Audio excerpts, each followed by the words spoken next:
Hello, everybody. Welcome to today's presentation of the new Oregon Real Estate Forms Commercial Library. My name is Melissa Peterson. I am the Executive Officer here at ORIF. I'm joined today by Melanie Marsh, who is a member of our Commercial Forms Committee. She's going to be providing us an in-depth look at the forms that'll be included in the upcoming launch. I want to kind of dig in really quick because the one question I think on everybody's mind is going to be, how am I going to access this new library of forms? The commercial library is included in the ORIF standard library subscription, which is currently a part of your residential library. To access the new library once it's live, which our target date right now is November 29th, keep an eye on our social media. We'll have an official announcement once it is officially live on all of our platform providers. But to access them, SkySlope, you'll click your name in the upper right-hand corner, go to association settings, and you're going to search for Oregon Real Estate Forms Commercial, and then that's going to add that commercial library into your account. For DocuSign users, it should automatically appear in your DocuSign templates, so it should be pretty seamless with them. For Lone Wolf, you're going to go into the Zip Forms shop, which is in the upper right-hand corner. You'll go to the forms menu. From there, you're going to see the ORIF C commercial library. It'll be listed for $0 because, again, it's part of your standard subscription. You are going to need to add it to your cart and then check out. And again, once you do that, it's going to add it into your Zip Forms as an additional library option. For those of you that may be part of a brokerage account, you will need to contact your brokerage admin in order to access that additional library. It's a different process than if you are a user under your own account. If you have any questions, feel free to contact us anytime. Our customer service team is here to help. They are available Monday through Friday, 8 a.m. to 6 p.m. You can reach them via phone or via email. You can even go to our website and we have a live chat feature and you can chat with them. They want to be able to help you and support you in accessing these forms, so feel free to reach out. As I mentioned earlier, once you have this library added into your account, you'll be able to, within any of your platforms that you use, go back and forth between libraries. So you'll see your ORIF residential library, you'll see your ORIF Spanish translation library, and then you'll also see your ORIF commercial library. The purpose of this library is really to have all of the forms that you're going to need for a commercial transaction in one place. So you could just live within the commercial library for all of your commercial transactions, but you still, again, have access to the residential library as well and can go back and forth as needed. So with that, I'm going to go ahead and turn it over to Melanie. She's going to give us a nice deep dive into what you're about to see in your platforms. Thank you, Melissa. Welcome, everybody. I sure do appreciate the opportunity to be able to come to you and share all the new revisions, new forms that we've spent countless hours putting together. We've got a lot of brains that and help from all of our committee members as far as putting this together. So I appreciate the opportunity to be able to share it with you. I think that this is going to help. It's going to give you tools to do a great job as far as representing your commercial clients. So we can just dive right in to the commercial library index. This is basically what we've been working on. So it is a complete library. It's also something that we're using some forms that you'll see in the residential, but also brand new forms that make it a complete library index. The commercial sale agreement, we've actually done an enormous amount of work on that. So I don't think that we've actually even left one paragraph that's been the same. So so as far as if you want to take a look at in the gold color, orange, non-disclosure agreement, that's a brand new agreement. You're going to see that as far as protection for people with their financial documents, something that would not be made public. That's what that form is, a standard form. Letter of intent, we've never had that. This is brand new, fantastic. Oh, this is a great form, short. It's basically to get to a point to put together your commercial sale agreement. So it's kind of like the precursor. Let's work out the heavy lifting, and then we can dive in and transfer all that data into that commercial sale agreement. So it's a great new form. Of course, we've got the seller's response, the buyer's response. So once we use those, if you have the opportunity, then you'll actually be amazed as far as how fast you can put together and a clean offer with the commercial sale agreement. Copyright transfer, we will talk about that. You can be saying, what is this? Find out. Stay tuned. Also, the investment property addendum, we've also revised this. A tenant estoppel certificate. This is an important one. When you're talking about tenants that are in, say, for instance, multiple tenants, we'll talk further about this, but it's a very important form that needs to be filled out, showing that if that tenant is in good standing, if they've made promises, if the landlord has said, made them any kind of promises, it'll state in that estoppel certificate exactly for the buyer what they have to look forward to. So assignment and assumptions of leases, those go basically hand in hand with the estoppel certificate. So again, a lot of these addendums and actual like the septic on-site sewage system, that's kind of the same thing that we've already had in the residential, but going on to the new forms, again, we can just scan through the list, and we can look over on page 4 as far as the advisory regarding electronic funds. This is a big concern right now. You can actually even just talk to your title companies and see what kind of an impact this has had on their on all of their business. So this is a form that actually we can have again in the library to be able to cover our tracks to make sure everybody's protected. So actually we can dive right into the commercial real estate sale agreement.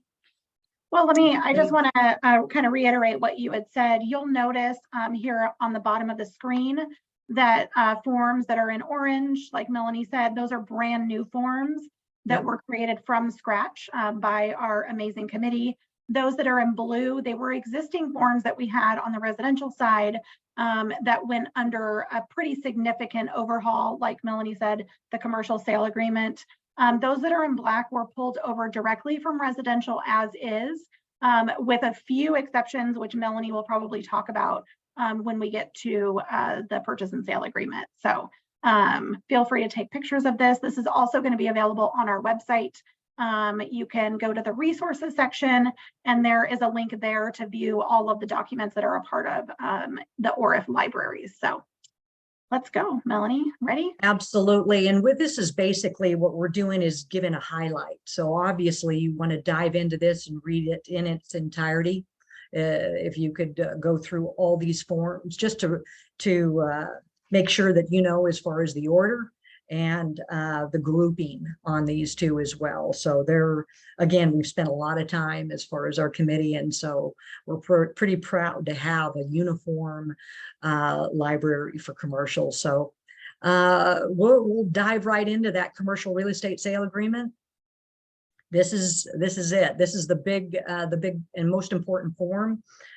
Keep in mind to read through it. When in doubt, read through this thoroughly, and because we have made a lot of changes.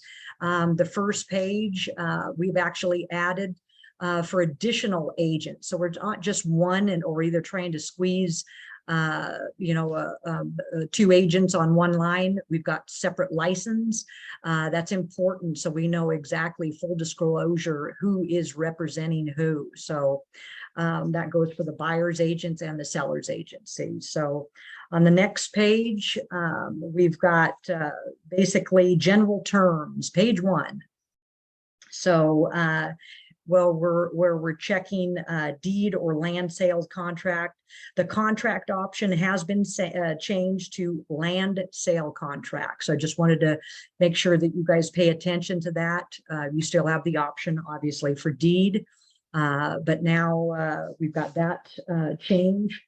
And then also, as far as on the definition, this is pretty important. When with commercial, this is nothing like residential. So typically when it talks about business days that are auto-filled, you need a lot more time for commercial, but also there was confusion, business days and calendar days. So instead of trying to read through and making mistakes on, okay, what is this, business days? Now I have to go pull out a calendar and see how many were, which holidays, that kind of thing. We're going to be uniform. This is all going to be flow through the entire purchase and sale agreement along with the rest of the documents. You're going to see their consistency. Yeah, so this is a pretty big change. And as I mentioned before, so we pulled a number of documents in from the residential library. Those have all been adjusted based on days as defined in the new commercial sale agreement, as opposed to business days. And the committee went through, reviewed all of the business days that were in residential and converted them into what would equate to calendar days. So it is important to remember, those of you that may be doing both residential and commercial transactions, that the days and calendar days in commercial is only within the commercial library. The residential library is still standard business days as it has been. Perfect. Nope. So we've covered that. Next page, as far as on the financing. So now basically you've got some changes. We're showing different types of loans. We've actually, instead of having so many different fields, we've actually just reduced that down to 2 options. So basically you can say this is an all cash transaction, check one of those. And then also balance of purchase price will be financed through one of the following loan programs. Either it's going to be conventional, it's going to be something else. So, so that's, again, we're trying to make this user friendly and not lock in to having a large list of different types of loans. So I'm going to go move on to the next page. Now, this is also a change too. You're going to see where we used to have to get a pre-approval letter. So some of your lenders, actually, probably most of them, have already changed over to letter of interest. This is not a binding on the lender itself. This is saying, hey, this particular client has gone through the process. We believe that we can approve these folks for a loan with conditions, obviously. So it's now called letter of interest instead of pre-approval, because the misconception was, well, you've already been approved for your loan. So we wanted to make sure this was clear. So you'll notice that as a change. 1031 exchange added field. This is important on commercial. A lot of transactions for commercial are used with funds that they've sold their existing property and they want to roll it into another commercial property. And so this is spelled out as far as in an actual checkbox, exchange a portion of the purchase price, maybe even only using half of it, buying this particular property and then plus another one. So this is to spell it out. And so we'll move on. Financing, page 2, it says now the buyer can choose whether or not they want to include a financing contingencies. So basically that always used to be your out. Well, it's subject to financing. So the property needs to actually be approved and the borrower needs to be approved. You could actually check whether or not is not subject to the following contingencies. So you have a choice there now. So this is a good thing. So at least you can say, hey, I'm buying that regardless. I'll come up with the extra money. So, or something else. At least you have a choice on that. So we'll actually move right on to financing, page 3, failure of finance contingency time. So it says if within now that time period, and you see 30 days, don't panic. I mean, that used to be you should be able to go out and get a loan in 3-4 days. What's the problem? Commercial is completely different. You have to take and get a hold of your CPA to get your financials. You have to take and it could be a number of documents, maybe your inspections or anything that you've had in the past, a phase 1 report, all of these documents that you need to have put together for your lender, and it takes time, and you're dependent on other entities, bookkeepers, to be able to help you provide tax returns. This isn't something that you can just go right over your lender and say, hey, pre-approve me, and expect it to be fast. So that 30-day is a default, and actually sometimes it takes even longer depending on how how in depth of the person's assets. So do keep that in mind. Commercial sale isn't necessarily fast. So we do have some built-in protections on that. Buyer's obligation regarding financing. So again, it says instead of a default of 3 business days, it's been changed to promptly. We don't want somebody to say, well, I've got plenty of time to go out there and get a loan. No, prompt.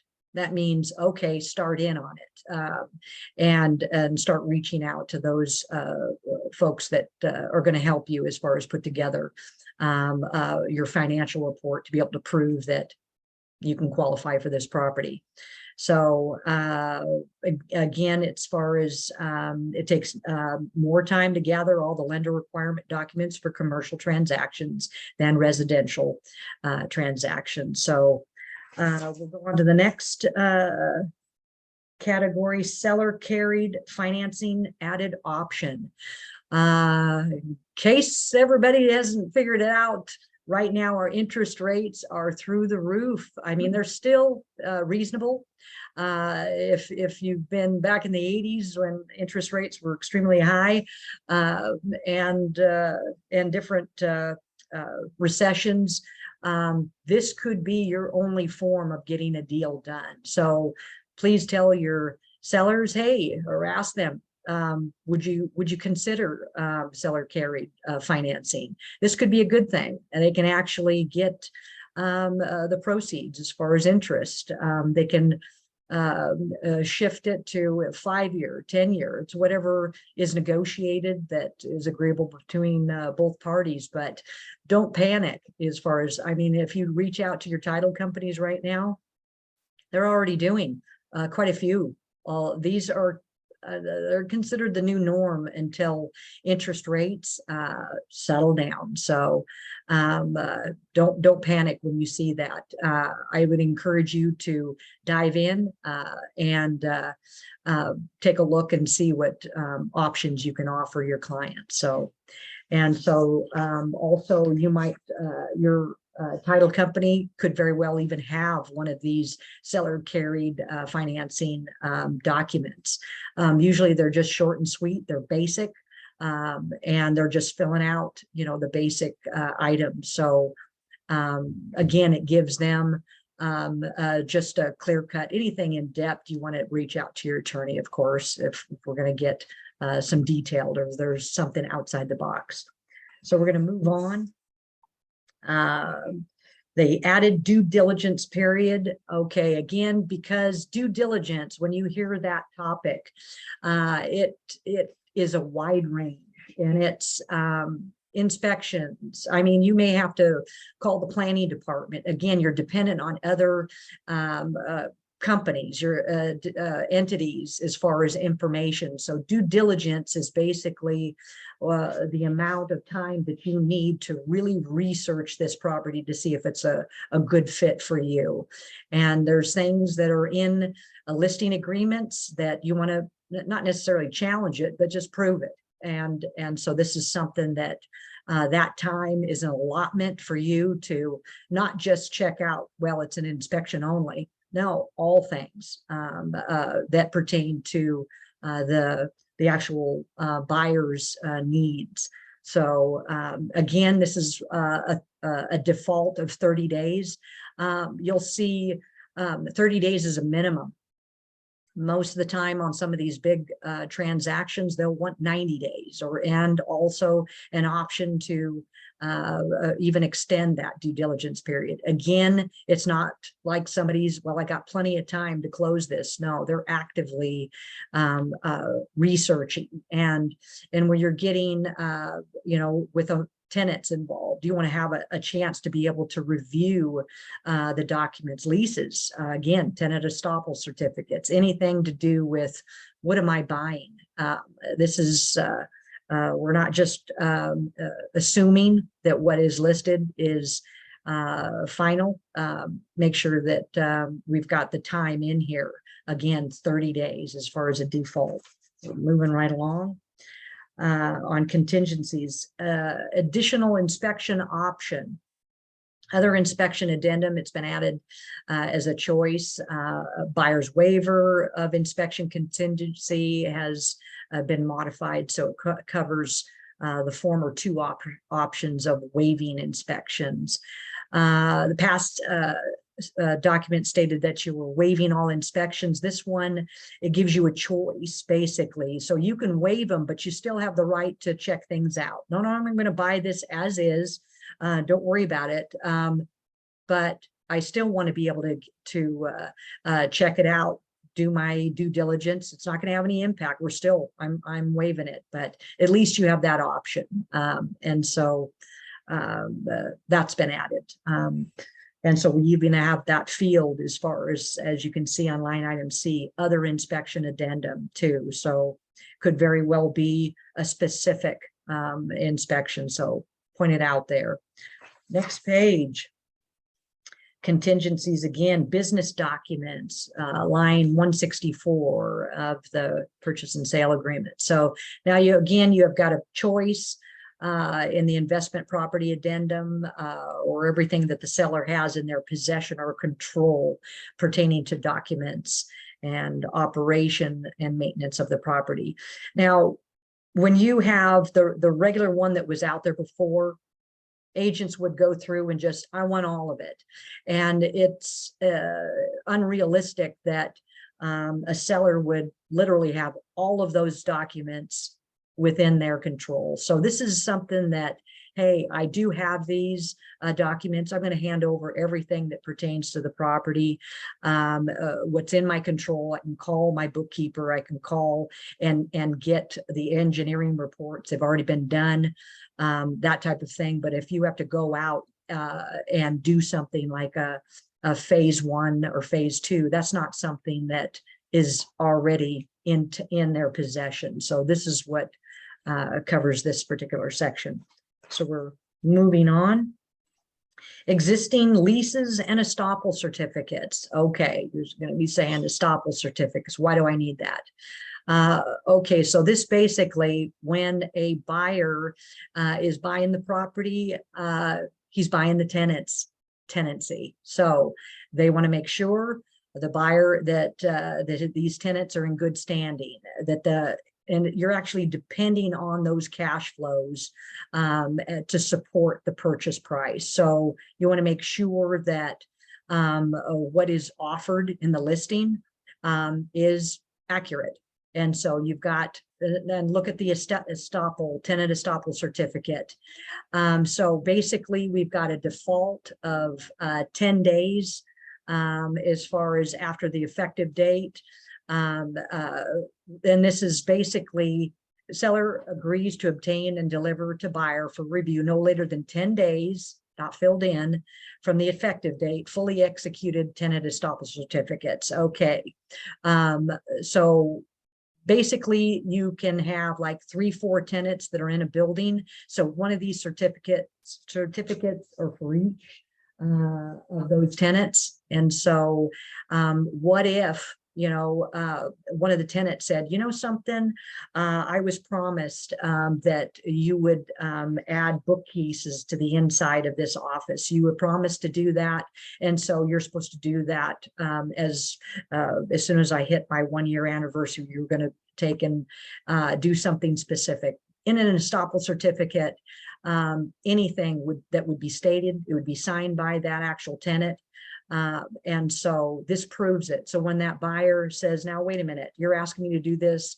I have a certificate right here that I'm looking at that said that there was nothing up and above promised to you, that you're not back in late on your rent. Everything is in effect. So that's basically to cover the agents as well. I mean, you want them to have whatever their if you're the listing agent or the buyer's agent, to make sure that, hey, what you're buying is factual. The tenants, everything is in good standing. So again, we're going to drop down due diligence period.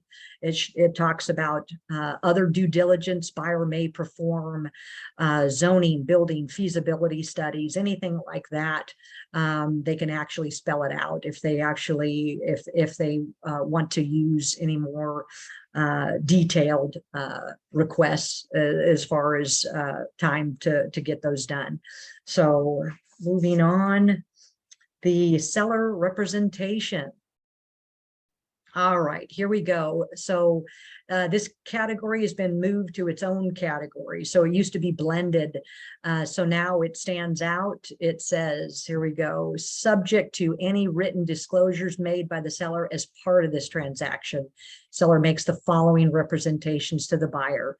So if an agent's listing this, that this is connected to a public sewer system, on-site septic, in other words, you've got choices here.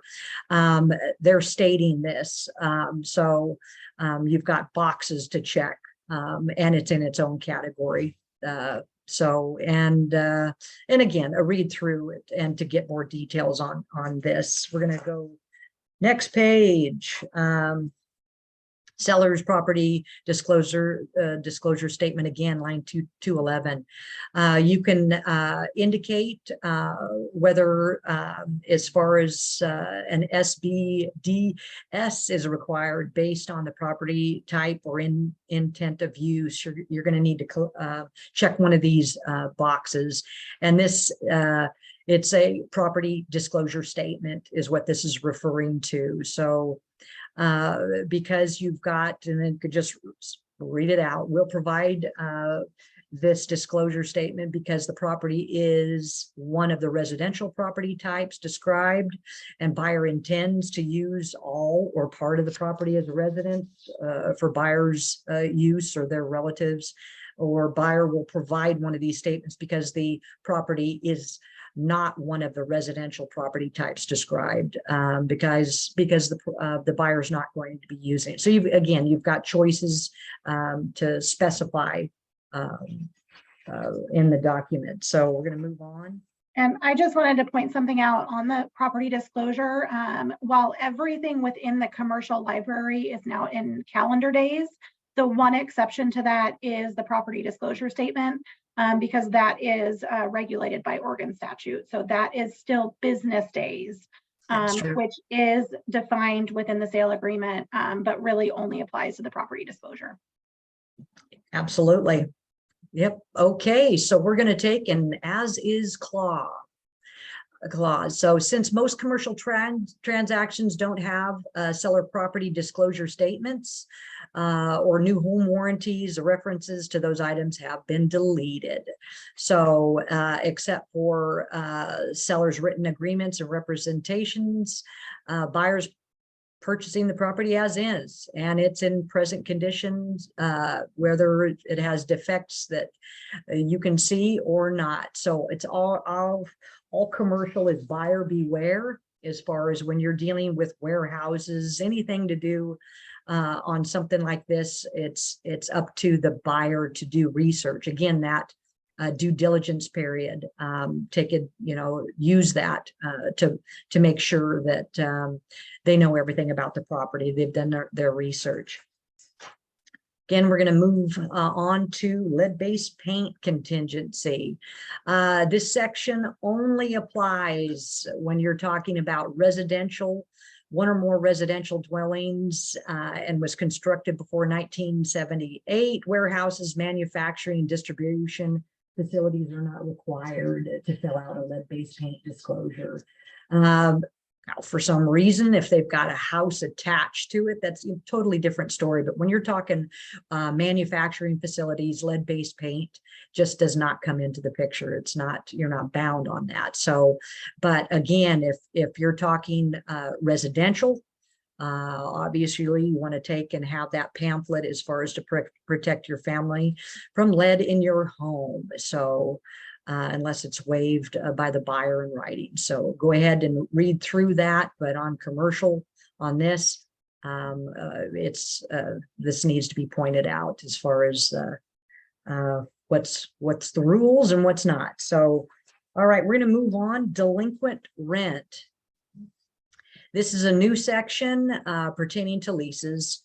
And again, your tenant estoppel certificates, if you're selling a property and it's, oh, I've got 7 tenants, 8 tenants, and I've got all of the rent, nobody's late. And then, so let's actually spell it out in this, because sometimes that does come up and say, well, I made arrangements with them.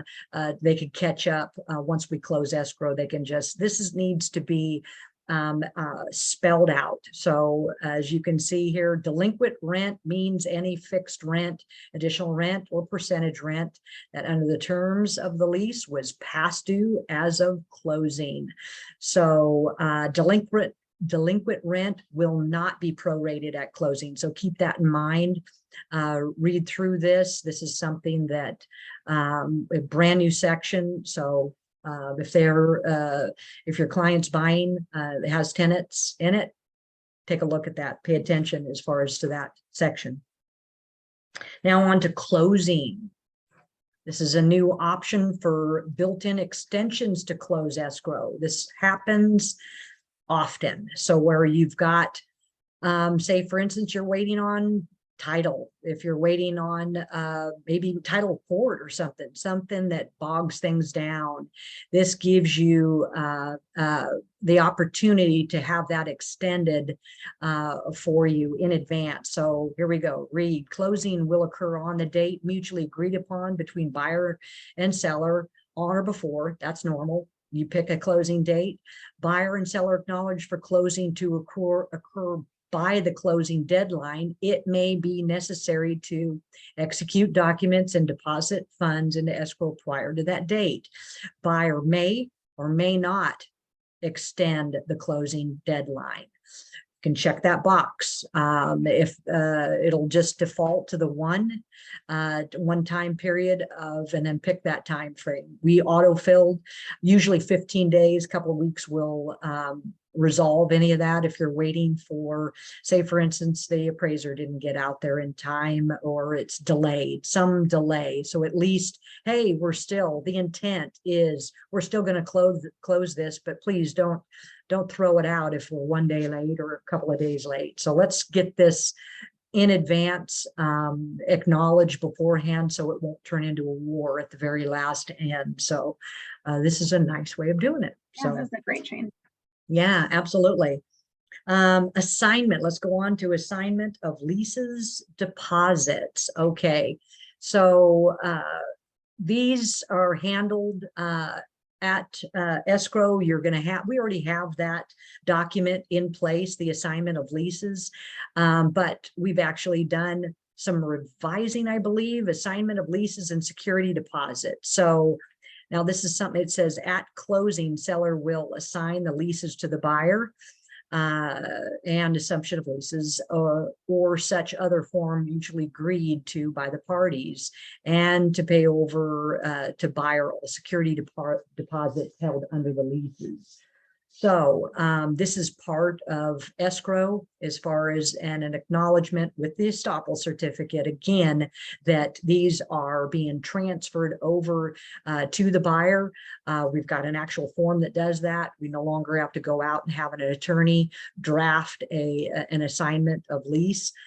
We have one built right in, simple. Again, it's basic terms. So we've got that as part of the library, which is good. So we're going to move on to dispute and resolution. There we go. To improve the readability, the legalese, is that legal lease in this legalese? All those legal. I love that word. In this section was replaced with plain English. Yes. Yeah. So you can read it and understand it, and your client can. Yeah, wouldn't that be a hoot? Okay. So the last sentence was changed from all capital letters to a regular case. But now pay attention to this as far as, here we go. Any dispute between buyer and seller relating to the interpretation and enforcement of this agreement will or will not be, you've got an opportunity there to check the box, will or will not be subject to the provisions of section 35 through 36.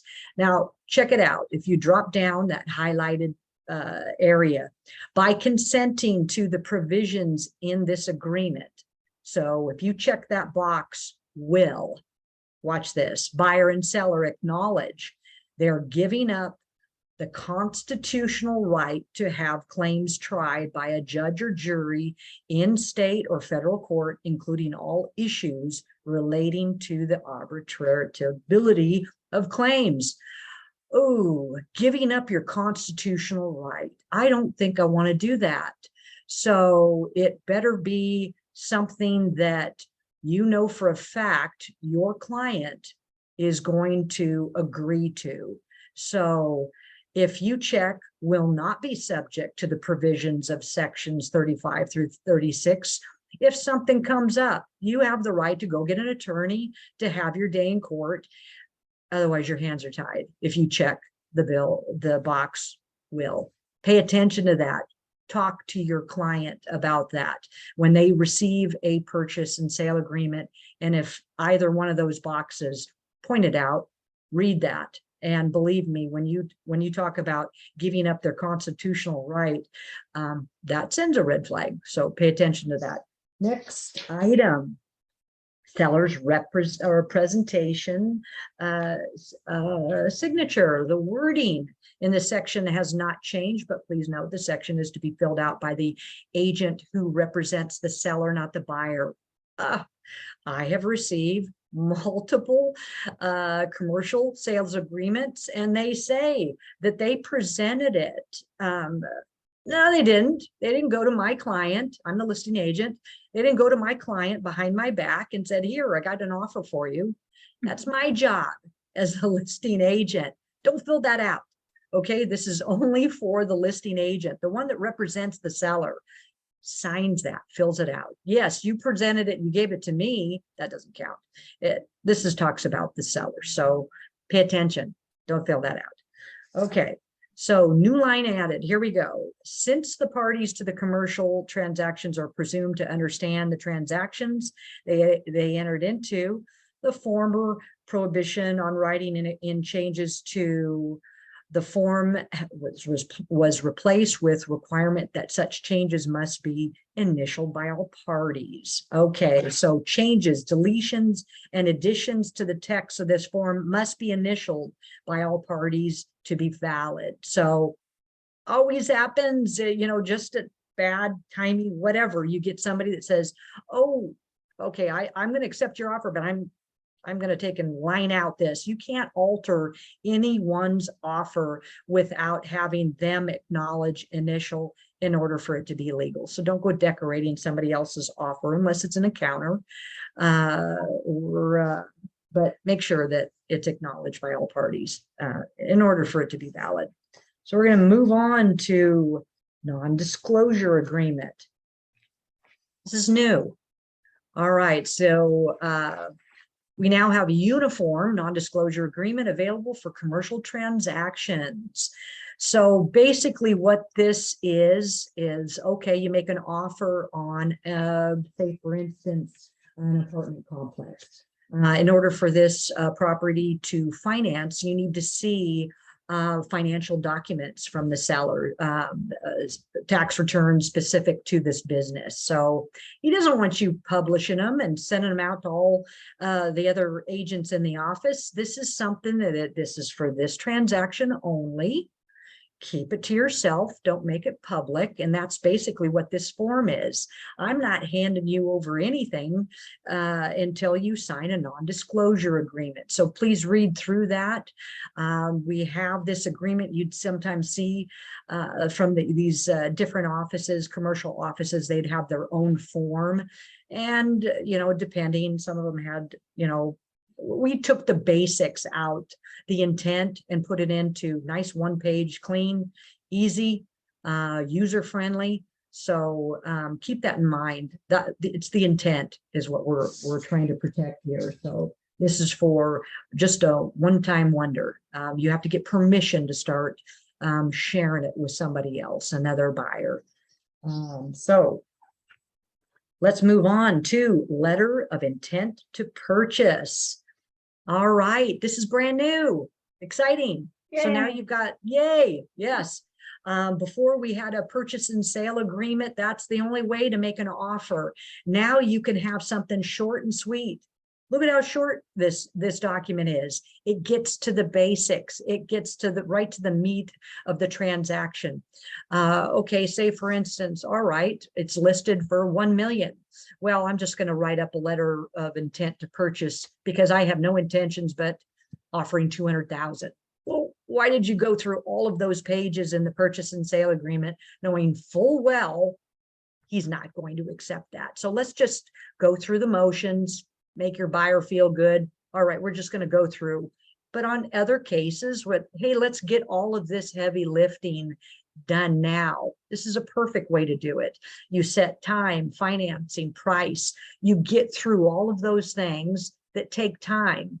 Let's get through them all. Now we can take and use that information and put it in the purchase and sale agreement, which is binding. So, and then you also have the option to say on here too is, you know, is this binding? So we actually got a little print there, but you can pull this up but at least it's exciting. We got a new form. And next page to go with it, we've got responses to letters of intent. So obviously we're just starting to play ball here. So there's going to be a response back and forth. So at least we've got the form to be able to have quick reference. Again, you can get everything taken care of in advance and then take all of this information that we finally agreed upon, put it in a purchase and sale agreement. Boom, we can get an accepted offer on that right away because we've already taken care of most of this stuff. So good form. I mean, we're pretty proud of that one. Yeah, these are exciting. Yes, absolutely. So we're going up to the next one, copyright transfer agreement. Like, what is this? I have no idea what this is. Okay, so this is basically earmarked for photographers that have been hired to take photos and videos of a specific commercial or residential property. This protects, so this could be used for not just commercial, but residential.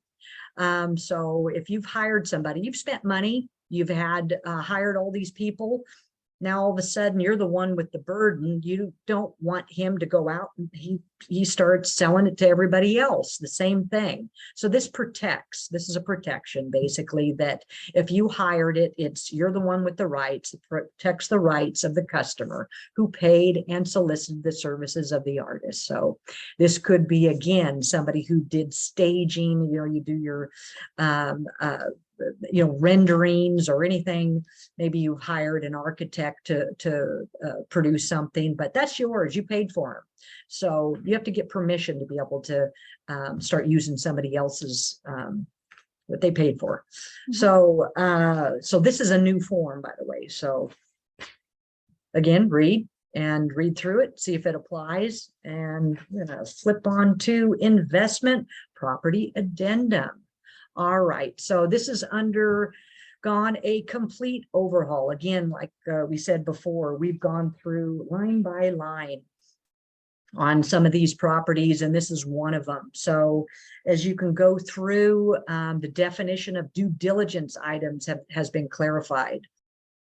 Now there's a specific time period for each item requested, and the document has been shortened. So basically, the committee believes that the requirement to confirm the zoning status and compliance of the property should be a buyer's obligation. So that was deleted. All right, the seller's not obligated to provide any notice of an eminent domain proceeding that the seller has received.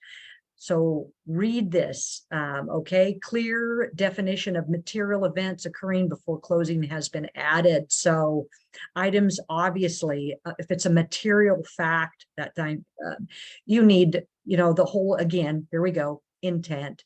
So buyer beware for commercial, but come on, this is something that we went through it. Again, we got to the basics.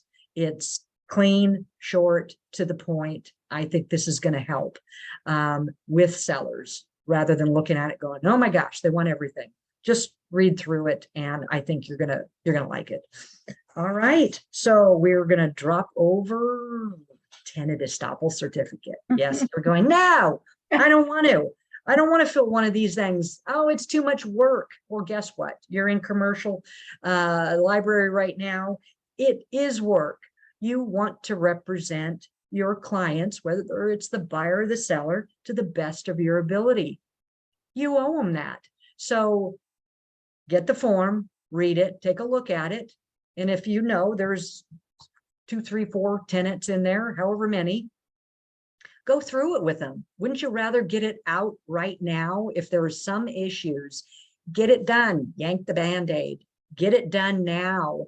That way you're covered. So when the transaction closes and either principal, buyer, or seller, wait a minute, I didn't get, I didn't say that, or I didn't, promise that. You've got proof. So you've got yourself covered. So it's not just for your clients, it's you as the agent, the user of this form. This is important. Don't ignore it. And it's going to be in your leases too. I mean, most of the boilerplate use, the leases it'll have a section in there. You probably scanned right through it, but pay attention to it. That's what that means. So, all right. So we're going to jump on to assignment and assumption of leases. Again, it ties in with those estoppel certificates. This is something that we've already got a form, short and sweet. You don't have to spend extra money, hire an attorney. Sorry, attorneys, we've already got a form. It says basically all we need, all the information that the title company needs to transfer it to the new buyer. So the new owner. So this is something that helps. We've already had this agreement. I don't think that we really did any kind of revisions to this one. This one was already pretty much in place, but you need to use it. Don't have your clients, spend extra money.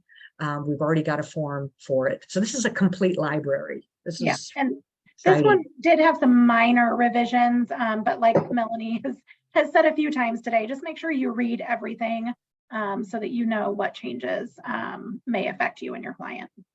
Absolutely. So, and again, the title companies, they may even, I think they have some of the forms, but why not keep it uniform? Use the OREF form. People get used to it. Yeah, I mean, your clients are going to see this and go, yeah, I know this document.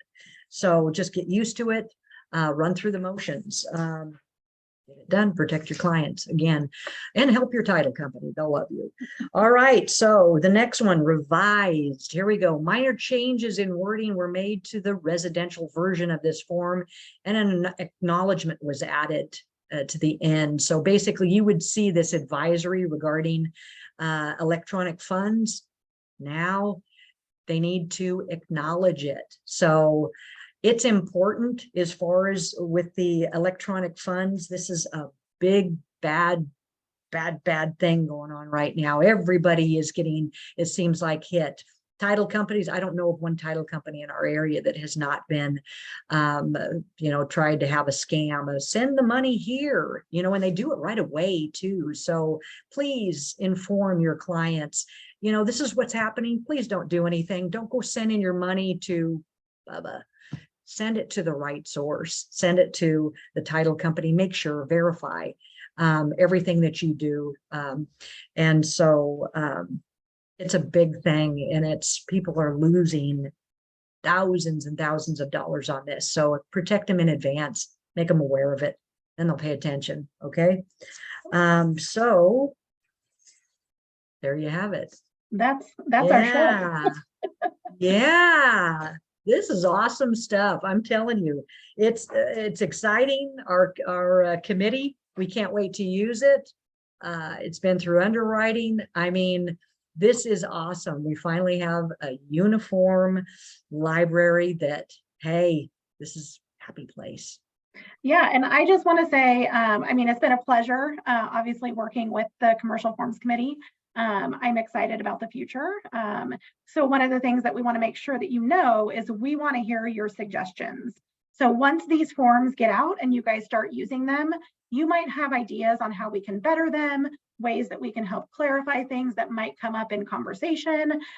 Reach out to us. We want to hear about it. Our committee still meets on a monthly basis. They are going to start obviously reviewing. You love it. They will be reviewing your feedback as it comes in addition to expanding on the library. We have quite a few things that are kind of on the list of things to tackle in 2023. But if you have suggestions, reach out to us at customerservice@orifonline.com. Again, you can go to our website, you can chat, you can send your suggestion in that way. And this presentation will be on our website. It does not come with a credit hour on the website. However, we are partnering with Online Ed. They will take this presentation, put it on their site, and it will be available to you with a credit hour through them. And we will make sure, of course, that you guys are aware of where to find it. But yeah, we're super excited about this. Keep in mind, this is a work in progress, so we're going to be adding more to it. This was a huge venture that we took on, so we're proud of it, very proud of it. We've got a lot of experts that have devoted so much time, months, years. So basically, use it. Take advantage of it. Stay tuned. We will be adding more to it as we go along. And again, like Melissa said, this is a work in progress too. So suggestions, questions of why, go ahead, send it to them. We'd love to hear from you. So thank you. Absolutely. And like Melanie said, it's a great group from across the state. So we have representatives from all over the state that have been a part of creating this. So obviously every area is a little bit different on how things are done. So that has all been taken into consideration. But again, there might be things that the committee didn't think about or questions that might come up. And of course, there's market changes that happen as well. So they want to hear it all. So feel free to reach out if you have any questions. Otherwise, thank you so much for joining us. Thank you. Thank you, Melanie. Thank you.